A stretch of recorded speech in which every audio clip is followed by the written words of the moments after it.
Meditation শেষ, এবার পালা পায়চারি করার। কাল সন্ধেবেলায় অলরেডি এই রাস্তাটায় এসেছিলাম, বেশ ভালো লেগেছিল।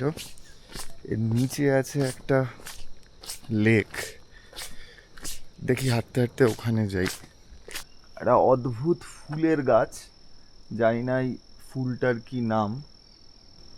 এখন পর্যন্ত পাহাড়ে যে কটা গাছ দেখেছি তার মধ্যে সবচেয়ে সুন্দর।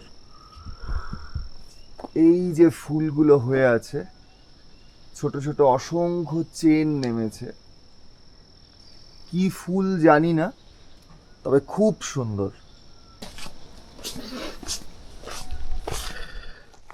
আর এই যে পাহাড়ের কোলে একটা লেক। হাঁটতে হাঁটতে লেকটার কাছে যাই, আপাতত কেউ কোথাও নেই।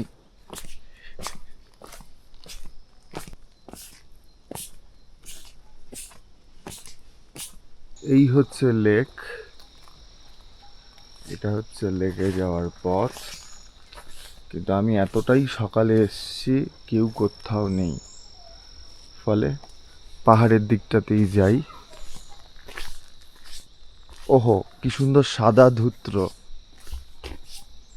এই যে এখানে 3 রকমের ধূত্র পাওয়া যায়, সাদা, হলুদ। এই যে অসংখ্য হলুদ ধূত্র ফুটে আছে। বড় বড় মাইকের চোঙ ঝোলানো পাহাড়ে। কত ধূত্র দেখুন।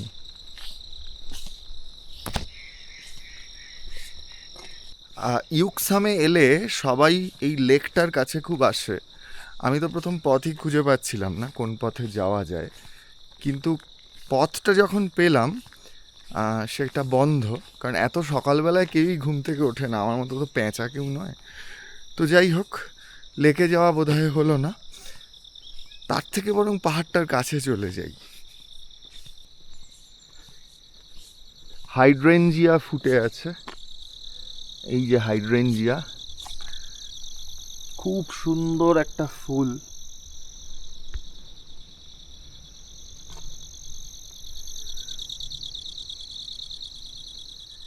পাহাড়ের সাথে কিছু ফুলের সম্পর্ক আছে, তার মধ্যে অবশ্যই ধূত্র, হাইড্রেঞ্জিয়া, প্রচুর অর্কিড, এগুলো সব সময় দেখা যায়।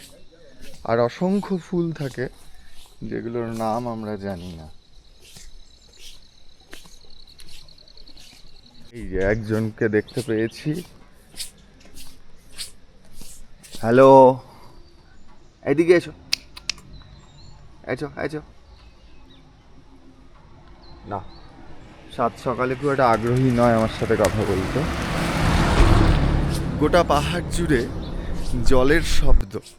তো মনেস্ট্রি থেকে দেখতে পাচ্ছিলাম প্রচুর ঝর্ণা নামছে, কিন্তু যখন কাছে এলাম একটাকেও দেখতে পাচ্ছি না, সবই গাছের ফাঁকে হারিয়ে গেছে। যাই হোক, ঝর্ণা খুব একটা দেখা দিতে চায় না, আমি শব্দ শুনেই খুশি। প্রচুর জলের শব্দ আসছে, কিন্তু কোথায় জল সেটাই তো খুঁজে পাচ্ছি না। পাহাড়ি ঝর্ণা পাহাড়েই আছে, আমি শুধু দিকটা গুলিয়ে ফেলেছিলাম। অ্যাকশন ক্যামেরায় তো জুম লেন্স নেই, নয় দেখাতে পারতাম এই সামনের পাহাড় থেকে কত রকমের ঝর্ণা নামছে।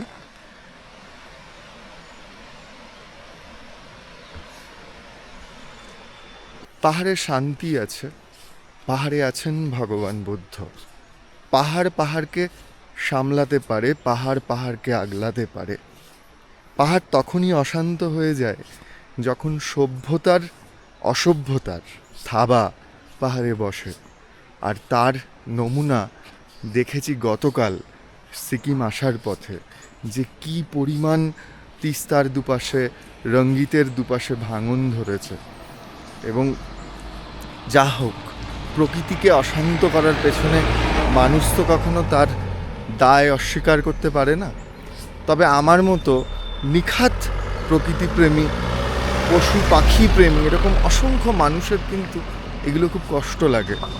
আমরা চাই পাহাড়ে এসে নিরিবিলিতে একদিন দুদিন নিজের সাথে সময় কাটাতে, পরিবার নিয়ে এলেও প্রত্যেককে স্বাধীনভাবে ঘুরতে দিতে। আমি তুমি সবাই একসাথে হই হট্টগোল পাকিয়ে বেড়াবো না, সবাই সবার মতো করে ঘুরবো। আমি এতে বিশ্বাসী এবং আমি একদম চাই না পাহাড়ে এই সভ্যতার থাবা বসুক।